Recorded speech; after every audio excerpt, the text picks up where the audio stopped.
اس وقت جو جنگ ہمارے اوپر مسلط کی گئی ہے، جس نے ہماری تہذیب کو بھی متاثر کیا ہے اور ہمارے عقائد نظریات کے اندر بھی تشکیک پیدا کر دی ہے۔ ویسے تو ایک زمانے میں اتنے بڑے بڑے حملے تھے، یہ معتزلہ کا حملہ کوئی چھوٹا حملہ نہیں تھا، 3 بادشاہتیں ان کے زیر اثر رہی ہیں۔ آپ نے یہ کہانیاں پڑھی ہوئی ہیں کہ امام اعظم ابو حنیفہ کی وفات جیل میں ہوئی تھی۔ آپ نے یہ سنا ہے کہ امام احمد بن حنبل کے بدن پر 1 انچ جگہ بھی ایسی نہیں تھی جہاں کوڑے کا نشان موجود نہیں تھا۔ لیکن آج معتزلہ کے نام سے کوئی گروہ، کوئی فرقہ دنیا پہ دکھائی دیتا ہے، انہوں نے اس کا ناطقہ بند کر دیا، دلیل سے، عملی قیام سے، جد و جہد سے۔ مرجیہ تھے، لا ادریہ تھے، اندیہ تھے۔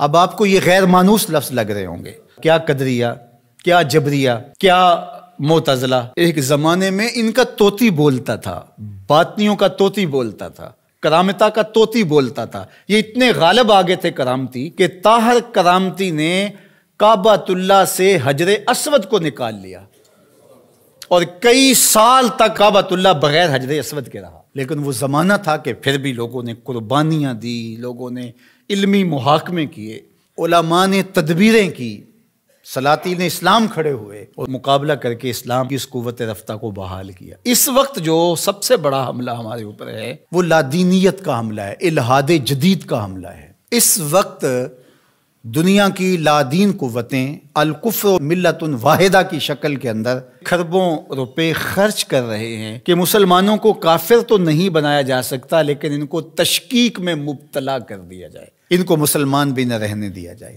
تشتت اور افتراق پیدا کر دیا جائے، فرقہ واریت کے بیج ان کے اندر بوئے جائیں، یہ باہم دست و گریبان ہو جائے، جغرافیائی تقسیمات پر ان کا یقین ایمان کی حد تک چلا جائے۔ عجم اور عرب کی لڑائی پر 2 ممالک کو آپس میں کھڑا کر دیا گیا اور یہ جتنے فسادات مشرق وسطیٰ میں ہوئے ہیں، مسلم کش ہو گیا، ایک دوسرے کو مارنے لگے، لسانی بنیادوں پر، فرقہ وارانہ بنیادوں پر، قتل عام ہوا، مسلمان کا خون پانی سے بھی سستا ہو کر کے بہا، اور جنگیں جو بھی لڑی جاتی ہیں مفاد کی عالمی طاقتیں اسی خطے میں لڑتی ہیں۔ یورپ میں کوئی جنگ نہیں لڑی جا رہی، عالمی طاقتوں کا بازیچہ بن کے ہم رہ گئے۔ ہم کب شعور کی آنکھ کھولیں گے؟ کب ہم بالغ ہوں گے؟ کب بڑے ہوں گے؟ اور اس وقت الحاد جدید کا فتنہ جو ہے وہ سر چڑھ کے بول رہا ہے، اور ان کا سب سے بڑا وار اقلیت پسندی کا نعرہ لگاتے ہیں کہ جو چیز ہے جی اس کو عقل ہی نہیں مانتی تو ہم کس طرح تسلیم کریں۔ اور اس میں سب سے بڑا حملہ جو ان کا معجزے پر ہے، جو کہتے ہیں کہ معجزہ جو ہے یہ نہیں ہوتا، وہی پر حملہ ہے، چونکہ یہ بنیادوں کو ڈھا دیا جائے گا تو عمارت خود بخود گر جائے گی نیچے۔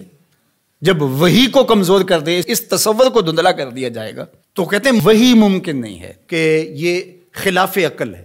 دنیا کی کتنی چیزیں ہیں جو انسانی عقل میں ابھی تک نہیں آئیں۔ آج سائنس اور ٹیکنالوجی کی سلطنت ہے پوری دنیا کے اوپر، اور اس کے ذریعے سے آپ کہتے ہیں جی بس آج تو جو تجربات کی روشنی میں چیز حاصل ہوگی اسی کو مانیں گے، اور اس کے علاوہ جو سمجھدار ہے، پڑھا لکھا شخص ہے، دانشور ہے، وہ کس طرح اس کو مان سکتا ہے جو عقل انسانی میں یہ چیز نہیں آتی ہے؟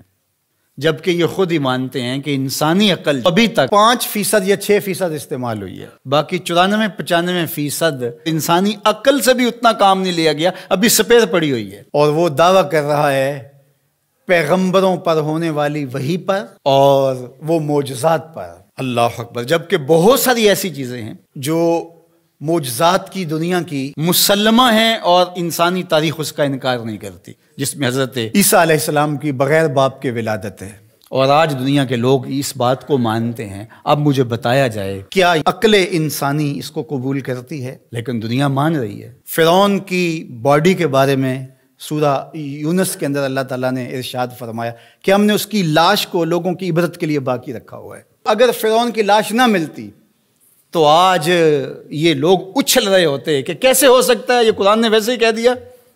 اس پہ شور و غل، یہ 2 نمبر جعلی دانشور، وہ کہتے عقلیت تسلیم نہیں کرتی، عقل نہیں مانتی، لہٰذا ہم نہیں مانتے کہ فرعون کی باڈی محفوظ ہوگی۔ پانی میں کس طرح محفوظ رہ سکتی ہے؟ مچھلیاں نوچ نوچ کے کھا گئی ہوں گی اس کو۔ یہ کٹ ملا، یہ پرانے لوگ یہ کیا کہانیاں بیان کر رہے ہیں؟ کیسے ہو سکتا ہے؟ قرآن کے نزول سے 2000 سال پہلے کا واقعہ تھا، اور پھر نزول کے بعد 1250-1300 سال تک یہ سلسلہ باقی رہا۔ تشکک، عقلیت پسندی کے بخیوں دھڑ کے رکھ دیتی ہیں یہ چیزیں اگر غور کیا جائے۔ تو کہتے ہیں کہ یہ ممکن نہیں ہے. تو معراج کے واقعہ کا انکار بھی اس لیے کیا جاتا ہے. معجزہ ایک زندہ حقیقت ہے، اور میرے اور آپ کے آقا و مولا کا سب سے بڑا معجزہ قرآن ہے، اور دوسرا بڑا معجزہ جو میرے حضور کو دیا گیا وہ معجزہ معراج ہے.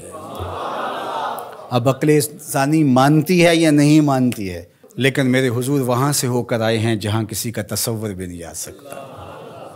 اللہ اکبر. سی معراج راز محبتاں دا نہیں سی کسے دی سمجھ وچ آن والا، سدیا طالب تے گیا مطلوب ہوتے، جبرائیل سی صد لے جان والا، بازے آخ دے بن دروازیاں تو کیویں پہنچیا عرش تے جان والا، ابر عقل نو ایتھے دخل کیے، جانے جان والا یا لے جان والا.